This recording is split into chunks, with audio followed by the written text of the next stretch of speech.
Assalamualaikum warahmatullahi wabarakatuh. Waalaikumsalam warahmatullahi wabarakatuh. Alhamdulillahilladzi 'allama bil qalam, 'allamal insana ma lam ya'lam. Alhamdulillahilladzi arsala rasulahu Muhammadan khairal anam, mu'alliman wa mubasysyiran wa nadhira wa da'iyan ila Allahi bi'idnihi wa sirajan munira. Asyhadu an la ilaha illallah wahdahu la syarikalah wa asyhadu anna Muhammadan abduhu wa rasuluhu la nabiyya ba'dah. Amma ba'd. Yang kita hormati dan selalu kita doakan para pimpinan kita di Universitas Muhammadiyah Sinjai, Bapak Rektor yang dalam hal ini diwakili oleh Bapak Rektor 3, Bapak Muhammad Nurdin, SIP MA. Terima kasih telah menyampaikan sambutannya dengan sangat mencerahkan. Terima kasih Bapak.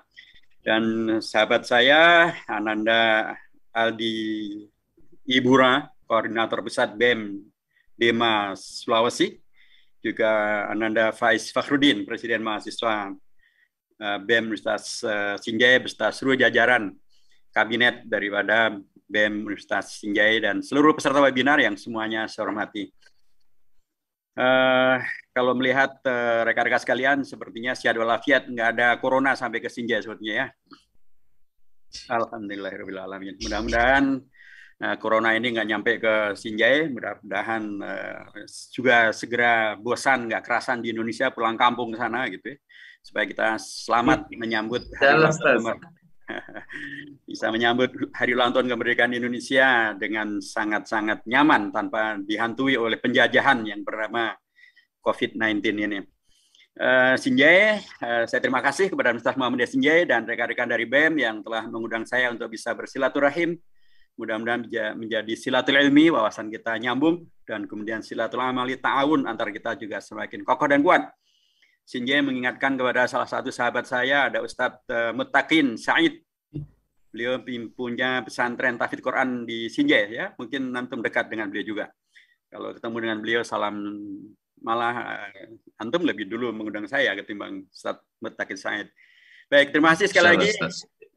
Tema ini sangat-sangat menantang dan sekaligus mencerahkan ya. Jadi rekan moderator sudah memukodimahi dengan tentang siapa itu Bung Karno. Jadi tema tentang memperingati hari ulang tahun kemerdekaan Indonesia ke-76 dengan menumbuhkan cita bangsa dengan spirit Soekarno. Tapi karena kita di komunitas Muhammadiyah dan fakta sejarah juga menunjukkan, saya sering menyebut bahwa Bung Karno sering mengatakan jas merah, jangan sekali-kali melupakan sejarah. Itu bagus. Tapi seringkali sejarah relasi dengan umat Islam seringkali dilupakan.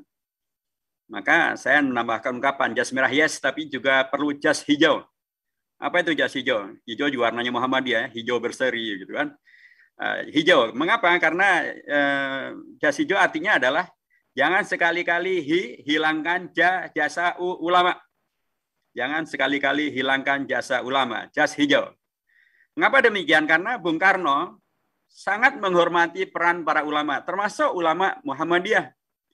Nanti akan saya jelaskan, dan bahkan kita tahu bahwa relasi beliau dengan Muhammadiyah begitu luar biasa, sampai kita tahu bahwa ketika beliau ditahan, dibuang ke Bengkulu, maka beliau mendapatkan putri dari seorang pimpinan Muhammadiyah di Bengkulu, dan nanti dijadikan istrinya, dan itulah yang nanti melahirkan putra-putri beliau yang menjadi pelanjut beliau, termasuk lahirlah Megawati Soekarno Putri yang menjadi Presiden Republik Indonesia dan sekarang menjadi tetap menjadi Ketua Umum PDIP dan seterusnya.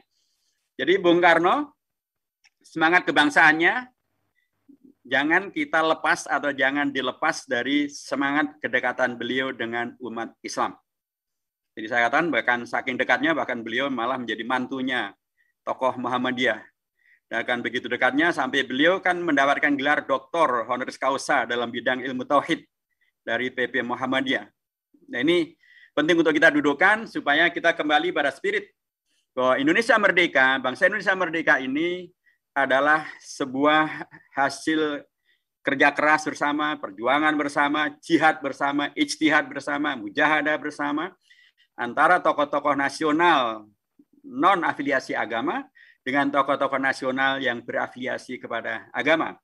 Saya menghindari penyebutan tokoh-tokoh nasional dan tokoh-tokoh keagamaan, karena seolah-olah kalau begitu maka yang nasional itu tidak beragama, atau yang beragama tidak nasional. Keduanya nasional dan keduanya beragama. Ada yang beragama Islam.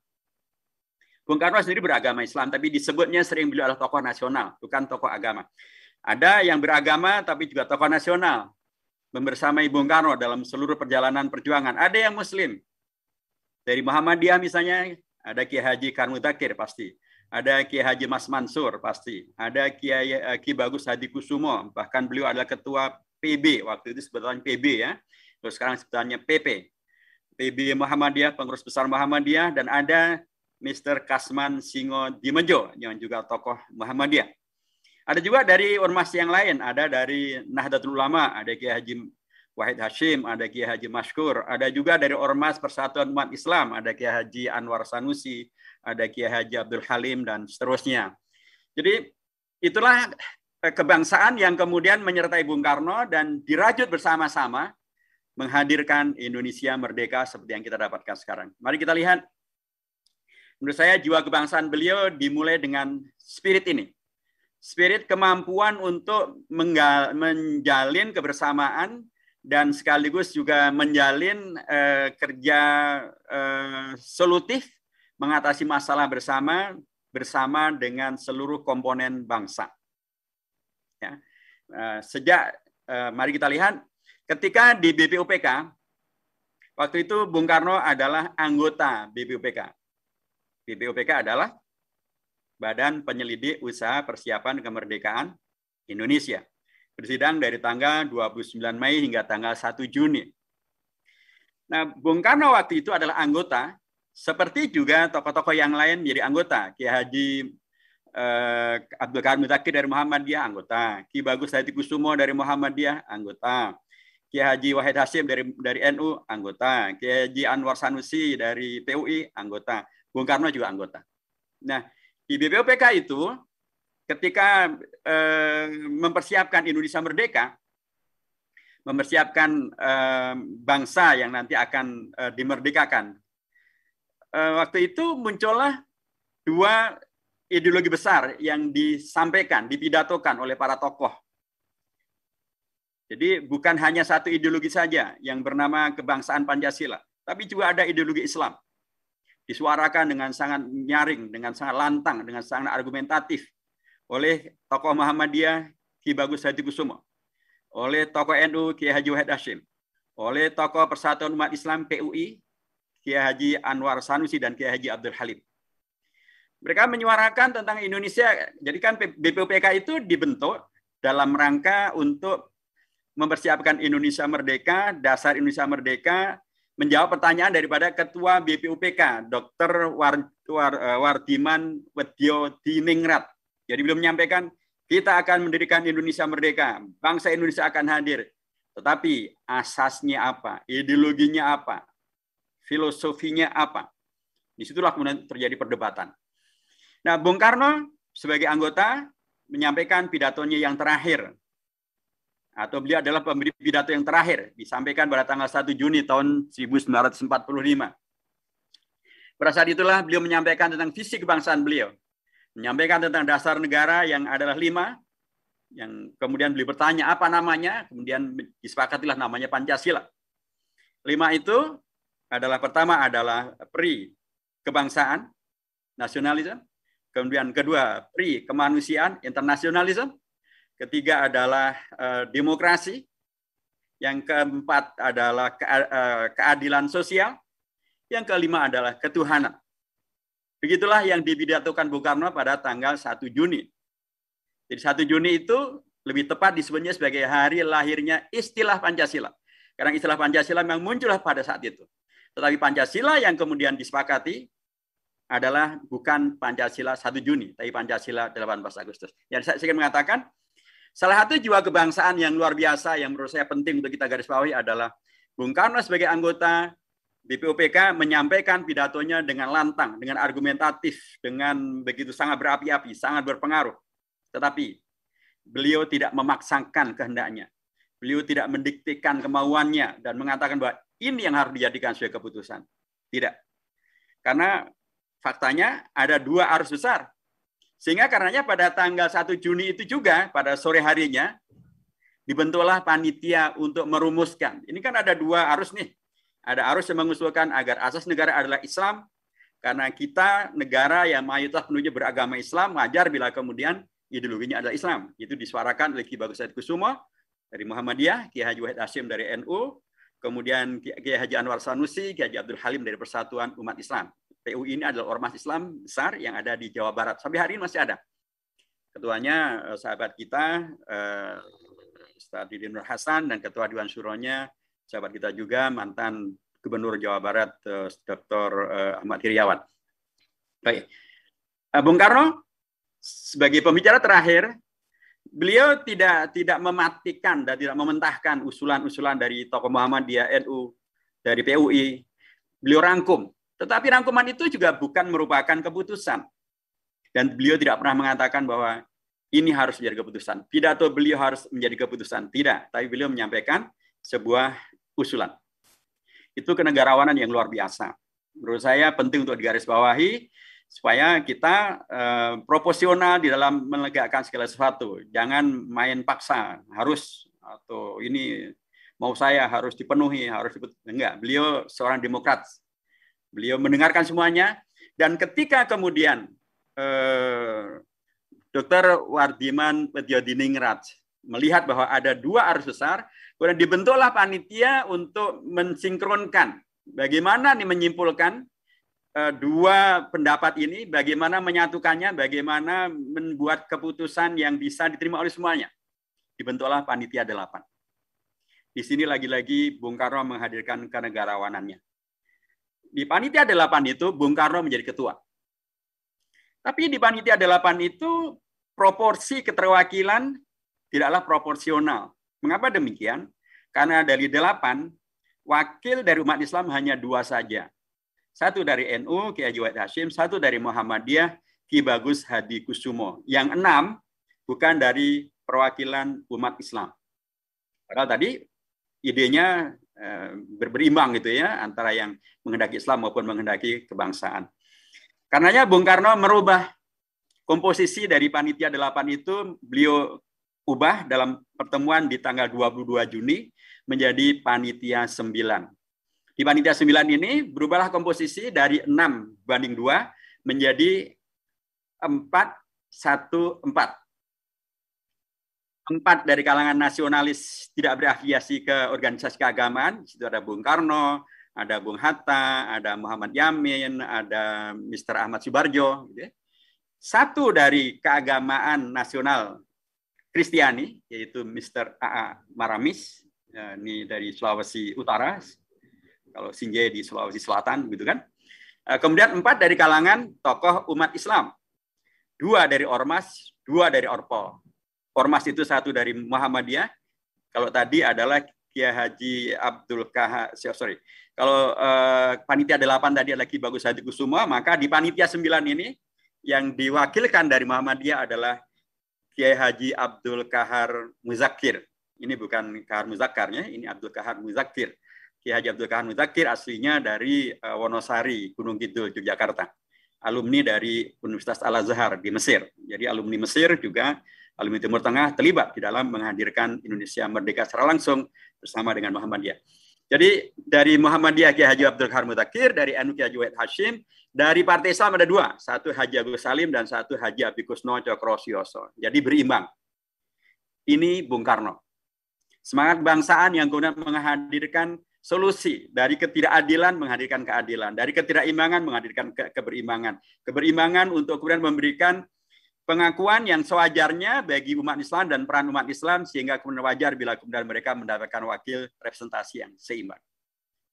Perilaku ini sangat layak untuk digarisbawahi, bahwa umat Islam dalam posisi Bung Karno pada waktu itu tidak untuk kemudian dibiarkan menjadi minoritas, tapi dihadirkan menjadi aktor yang setara dengan yang lainnya. Umat Islam diberikan hak untuk berbicara sebagaimana yang lainnya. Nah, ketika Bung Karno menjadi ketua, beliau justru memberikan keteladanan tentang bagaimana berbangsa itu artinya adalah menghormati yang lain. Berbangsa artinya adalah menghadirkan keadilan. Berbangsa artinya adalah memberikan penghormatan yang sewajarnya kepada yang memang layak untuk berikan kewajaran daripada penghormatan itu. Dan itu adalah tokoh-tokoh umat Islam. Nah, ketika beliau menjadi ketua Panitia 9, ya ini juga spirit kebangsaan yang lain yang sangat layak untuk terus digelorakan oleh generasi muda, termasuk di kalangan Muhammadiyah. Tadi saya katakan bahwa ketika beliau menjadi anggota BPUPK, beliau menyuarakan dan menyampaikan pidatonya pada tanggal 1 Juni dengan menghadirkan usulan tentang Pancasila yang sila-silanya tadi sudah saya sampaikan. Urutan dan kontennya sangat berbeda dengan yang sekarang ini. Mari kita lihat, ketika beliau menjadi ketua Panitia 9 untuk merumuskan tentang 2 usulan tadi, apakah beliau menjadi seorang otoriter? Apakah beliau menjadi seorang yang memaksakan kehendak? Saya sekarang jadi ketua, Anda harus ikut pendapat saya. Begitukah? Tidak. Justru ketika beliau menjadi ketua, beliau menjadi penjembatan yang luar biasa. Komposisi beliau hadirkan yang proporsional, dan kemudian beliau hadirkan sebuah kesepakatan yang diterima oleh seluruh pihak. Tadi dasar negara, Islam atau kebangsaan, Islam atau Pancasila. Kedua-duanya belum sepakat. Dibentuklah panitia kecil, ketuanya adalah Bung Karno. Bung Karno tidak memaksakan kehendaknya agar pidato beliau tanggal 1 Juni, Pancasilanya itu dijadikan, itulah Pancasila yang kita akui. Ternyata beliau justru mengepalai satu panitia untuk menghadirkan jalan tengah. Jalan tengah itu diterima oleh semuanya, termasuk oleh Mr. Maramis yang non-Muslim, termasuk oleh 4 tokoh nasional kebangsaan, ya, Bung Karno, Bung Hatta, Muhammad Yamin, Ahmad Subarjo, gitu ya, termasuk 4 tokoh umat Islam dari Ormas maupun dari Orpol. Apa itu? Itulah yang ada di dalam pembukaan di dalam Piagam Jakarta di alinea yang keempat, di paruh akhir daripada alinea yang keempat, yaitu negara yang berdasarkan kepada satu ketuhanan dengan kewajiban melaksanakan syariat Islam bagi pemeluk-pemeluknya. 2, kemanusiaan yang adil dan beradab. 3, persatuan Indonesia. 4, kerakyatan yang dipimpin hikmat bijaksana dan perwakilan. 5, keadilan sosial bagi seluruh rakyat Indonesia. Mari kita kembali kepada pidato Bung Karno tadi. Pidato Bung Karno tadi kan Pancasila itu 1, kebangsaan, 2, kemanusiaan, 3, demokrasi, 4, keadilan sosial, 5, ketuhanan. Bandingkan dengan hasil kesepakatan itu. Beda betul. Baik kontennya maupun urut-urutannya sangat berbeda dan hampir tidak ada yang sepenuhnya sama, gitu ya. Total berbeda. Ya, urutannya berbeda, kontennya juga berbeda. Tapi itulah yang justru dihadirkan oleh Bung Karno ketika beliau menjadi ketua. Coba bayangkan, mungkin rekan-rekan BEM belum tentu bisa ketua BEM pasti akan mengatakan ini usulan Kak Ketua nih, ini harus dipentingkan begitu. Beliau enggak. Beliau menjadi ketua, menjadi fasilitator, dihadirkan komposisi yang proporsional. Beliau tidak mentang-mentang saya ketua, saya presiden, sehingga harus semuanya saya sesuai dengan visi saya. Sekalipun visinya apa, nggak jelas gitu ya. Harus sesuai dengan visi saya. Enggak, beliau sebagai ketua justru menghadirkan solusi, menghadirkan proporsionalitas. Dan keputusan yang diambil tidak harus sama dengan apa yang beliau usulkan semula. Bahkan itu terkait dengan hal yang sangat mendasar, yaitu dasar negara, ideologi bangsa. Beliau siap berkompromi, beliau siap menerima masukan yang lain, beliau siap membuat keputusan sekalipun tidak sesuai dengan sikap dasar beliau awalnya, asalkan itu adalah untuk kepentingan bangsa dan negara, menyatukan semuanya, dan jadilah itu pembukaan Undang-Undang Dasar, Piagam Jakarta, yang sila-silanya demikian luar biasa. Menurut saya ini sekali lagi adalah sebuah semangat kebangsaan yang penting untuk difahami dan diwarisi oleh generasi muda kita semuanya, dan anak-anak semuanya, adik-adik semuanya. Sehingga ketika kita memperkirakan, memperjuangkan di Indonesia, kita tidak sedang dalam posisi untuk menang-menangan, asal-asalan, saya yang ketua, saya yang presiden, saya yang kemudian yang lain disingkirkan. Enggak, justru beliau sebagai ketua tadi malah membuat komposisi yang adil. Umat Islam supaya tidak ditolimi, dihadirkanlah perwakilan yang adil. Beliau mendengarkan dari semuanya. Beliau tidak memaksakan usulan beliau tanggal 1 Juni. Beliau menerima perubahan yang sangat mendasar itu, dan itu menjadi Piagam Jakarta yang nanti Lagi-lagi, Piagam Jakarta ini kan ketika kemudian terjadi peristiwa kemerdekaan Indonesia tanggal 17 Agustus, Piagam Jakarta inilah sesungguhnya yang tadinya dipersiapkan untuk menjadi teks yang akan dibacakan di dalam proklamasi kemerdekaan. Karenanya di alinea ketiga, sejak di alinea kedua hingga alinea ketiga, itu kan jelas sekali mengantarkan pada pintu gerbang kemerdekaannya, dan kemudian ditegaskan bahwa kemerdekaan Indonesia itu adalah atas berkat rahmat Allah yang Maha Kuasa dan didorongkan oleh keinginan yang luhur supaya berkehidupan berbangsa yang bebas. Maka rakyat Indonesia menyatakan dengan ini kemerdekaannya. Subhanallah.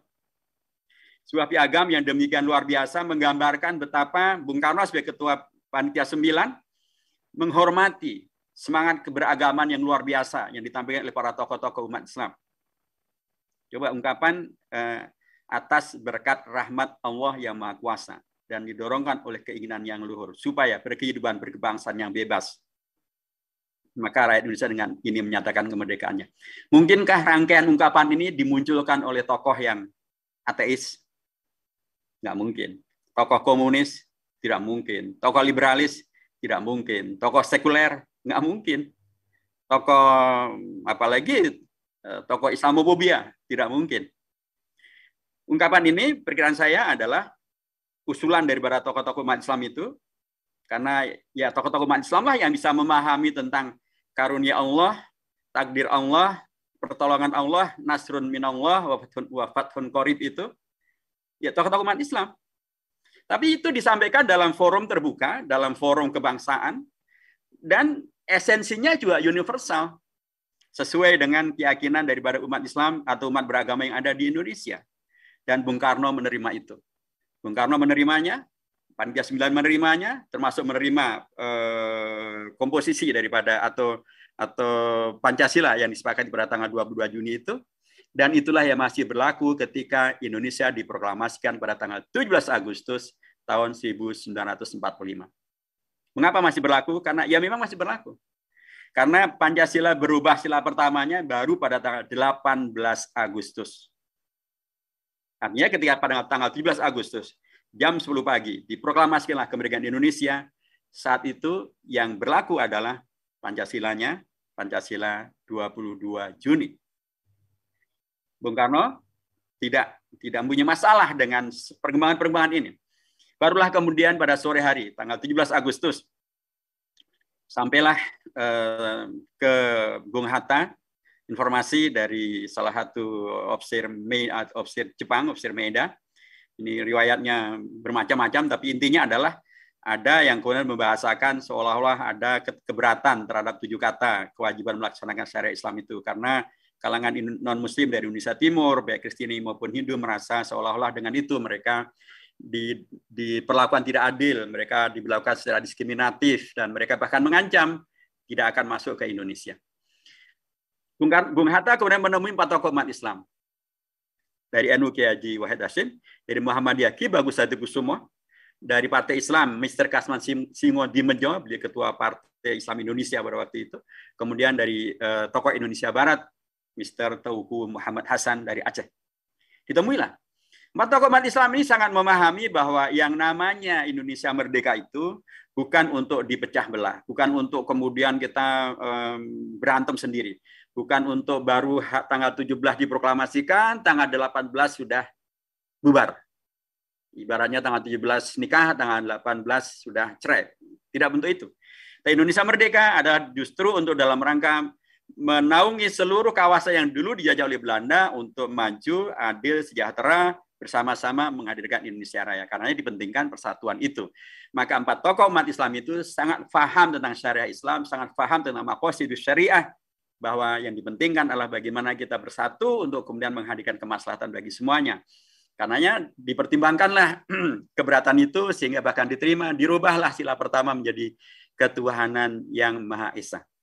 Tetapi tokoh-tokoh umat Islam, Ki Bagus Hadikusumo khususnya, beliau memberikan sebuah penegasan agar tidak kemudian ketuhanan yang Maha Esa itu diartikan sebagai sesuatu yang semau gue, liberal, nggak jelas apa maknanya.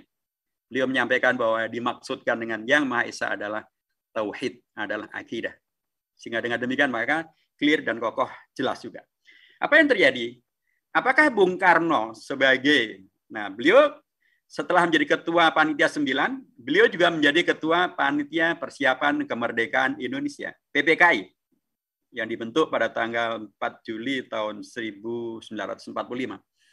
Ketika PPKI dibentuk, dan Bung Karno dipilih sebagai ketuanya, kemudian diproklamasikanlah kemerdekaan Indonesia tanggal 17 Agustus, dengan Pancasilanya masih Pancasila yang berlaku, disepakati di tanggal 22 Juni.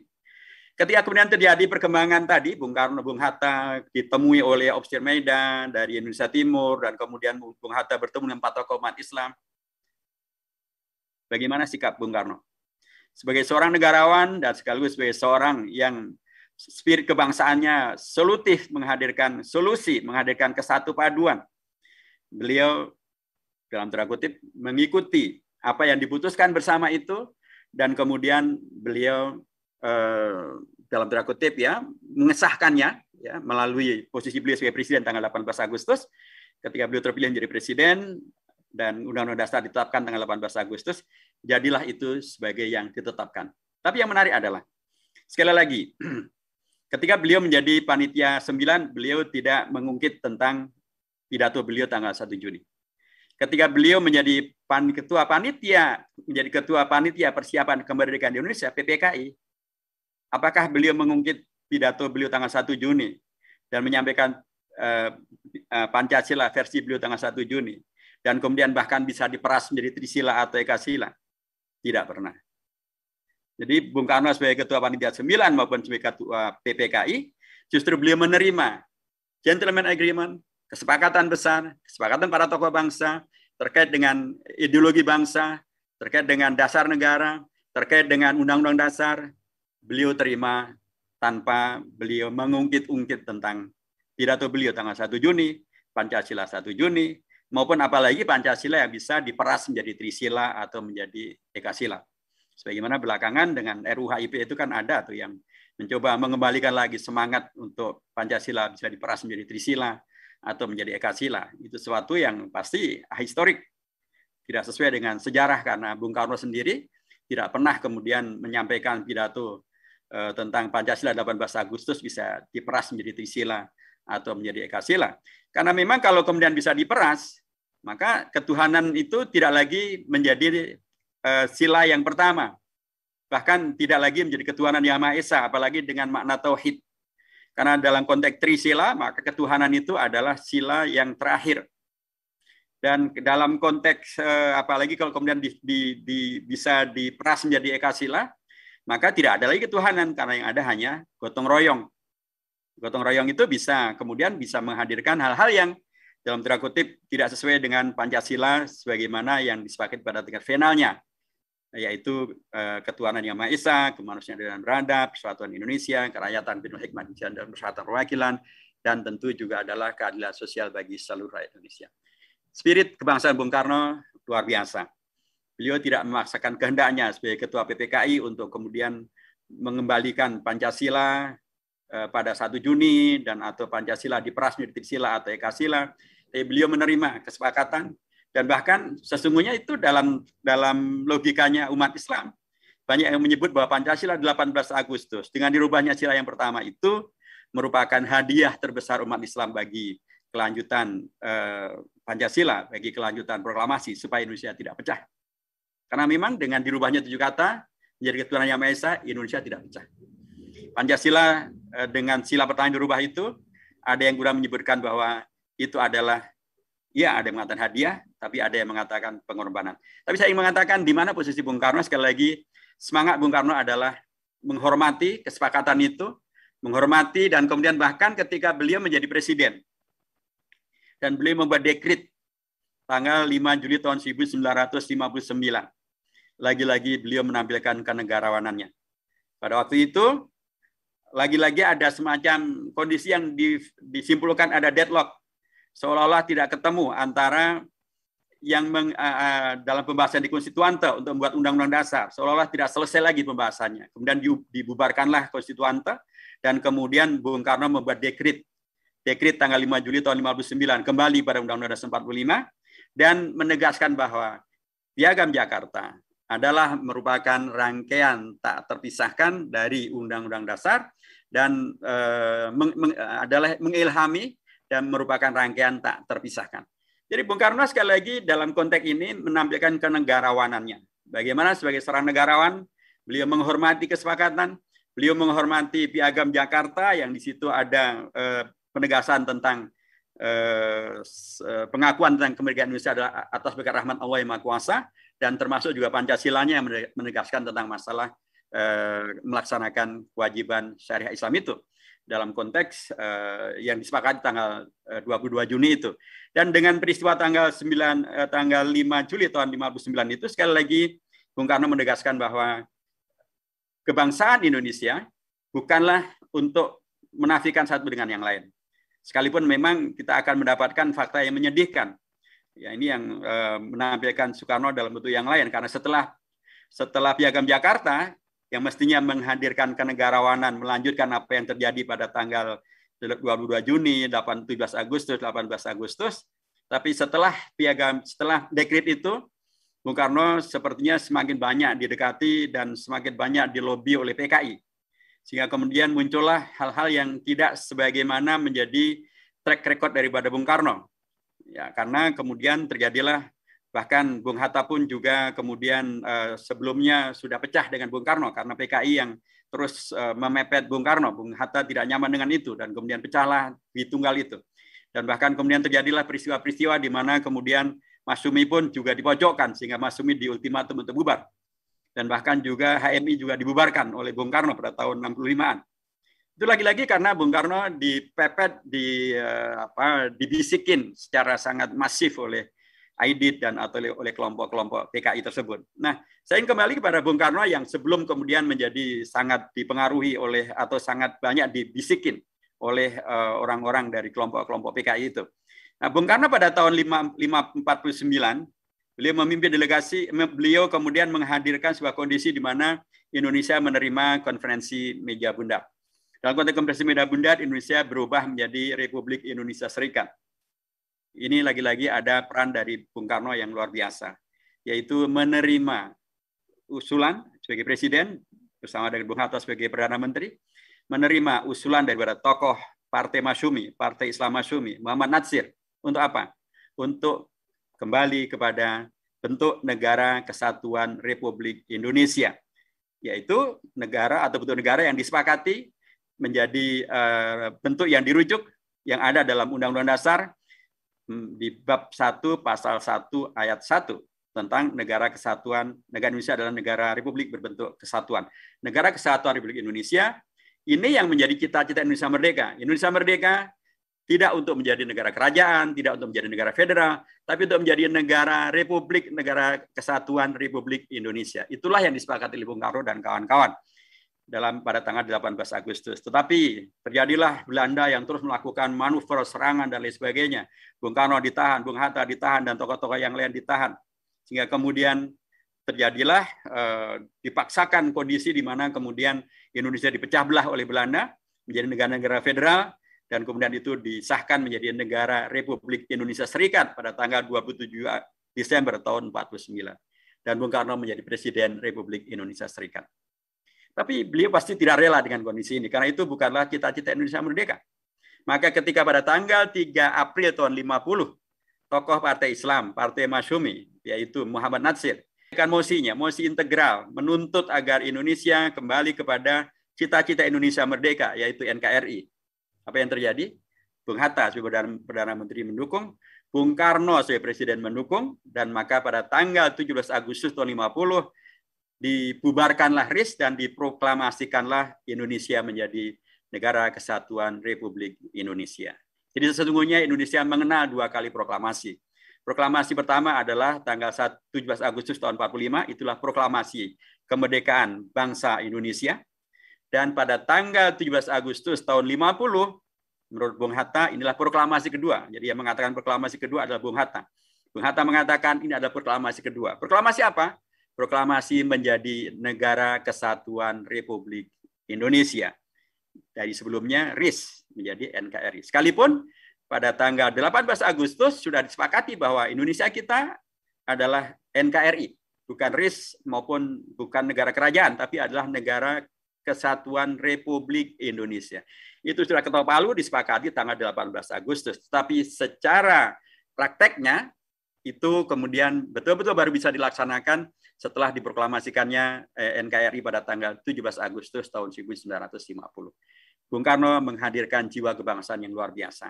Beliau menerima usulan itu sekalipun itu dari Partai Islam Masyumi. Beliau menerima usulan itu sekalipun itu bukan partainya. Beliau menerima usulan itu sekalipun pada waktu itu beliau jadi presiden RIS.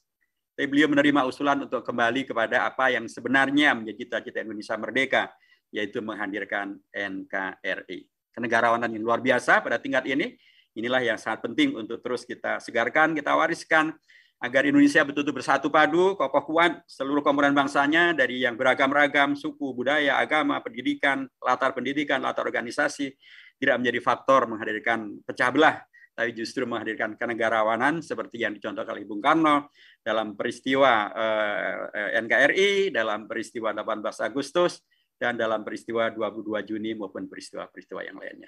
Sekiranya demikian, rekan-rekan sekalian, terima kasih untuk kesempatan silaturahmi ini. Mudah-mudahan ada manfaatnya. Mohon maaf bila ada hal yang berkekurangan. Nasrun minallah wa qarib wa basyiril mu'minin fastabil khairat illa bisabil haq. Assalamualaikum warahmatullahi wabarakatuh.